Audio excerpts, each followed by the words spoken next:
यादव जिंदाबाद अखिलेश यादव जिंदाबाद अखिलेश यादव जिंदाबाद डिंपल यादव जिंदाबाद डिंपल यादव जिंदाबाद डिंपल यादव जिंदाबाद जय बीटीसी जोंनि मानगोनां सारमोन नुजाथि फैनो हानायावहाय दिनै जोङो बीटीसीनि चिरां जिल्ला डिस्ट्रिक्ट फरेस्ट गेस्ट हाउसनि न'मायावहाय न'मानि सिङाव मोनसे कनफारेन्स जादोंमोन। कनफारेन्सनिफ्राय जों फैनानै दिनै बाहेरावहाय प्रेस कनफारेन्सनि जोहै जों माखासे खोथा दिनै बुंफोरथिनो सानदों।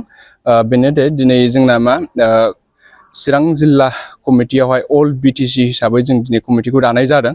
जेरै जोंना बीटीसीयावहाय मोनबा डिस्ट्रिक्ट दङ।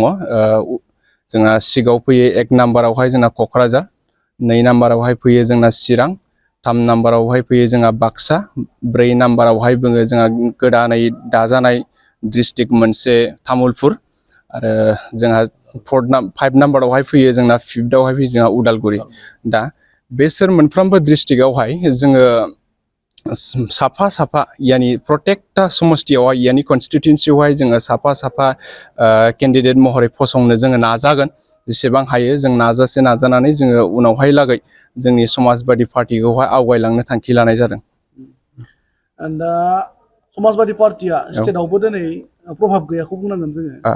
अब्लाबो दिनै बे नेशनेलाइज पार्टिखौ दानानै बीटीसीआव गेलेनो थाखाय नोंथांमोना साखाफारा मा इसुखौ लानानै नोंथांमोना रायजोनि गेजेराव दिनै जोङो समाजबादि पार्टिया बीटीसीआवहाय यानि हमनानै लादो जोंहा सेन्ट्रेलनिफ्राय फैबाय फुरा जोंना अल इन्डियायावनो जोंहा समाजबादि पार्टिया बहुत खम, गोबां खमैनो दङ दासिमबो जोंना निउलि जोङो फैनाय जोंहा माबायावहाय आसाम स्टेटआवहाय। दा बेजों लोगोसे जोहै जों लाबोदों जोंनि बीटीसीआवहाय।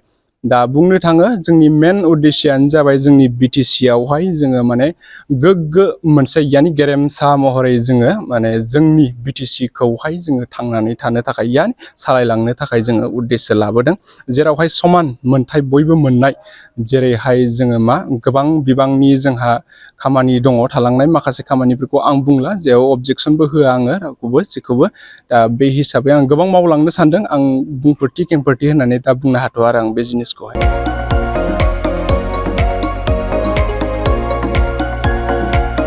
क'क्राझार सहरनि गथ'सा लाइमोनफोरनि थाखाय गोजोनथाव खौरां।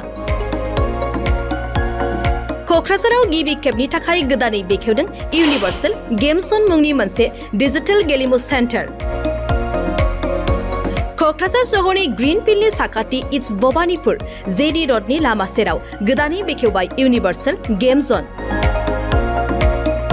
गोसो गुदुं गथ' एबा लाइमोनफोरा बे गेम जनाव फैनानै रंजानाय लाफैनो हागोन। गोदानै बेखेवनाय बे इउनिभार्सेल गेम जनाव गुबुन गुबुन रोखोमनि गेमफोर जेरै horse riding, claw' machine, virtual reality, hammer, air hockey, pirates, frog, माग, shooter, bike racing, car racing, basketball, punching बायदि बायदि गेलेमुनि रंजानाय लाफैनो हागोन। बेनिखायनो गाव गावनि गथ'फोरखौ गोदानै बेखेवनाय बे इउनिभार्सेल गेम जनाव दान्दिसे सम लाबोनानै गुबुन गुबुन रोखोमनि गेलेनायनि खाबुखौ बाङायल' फिस होनानै रंजानाय लाहोनो हागोन।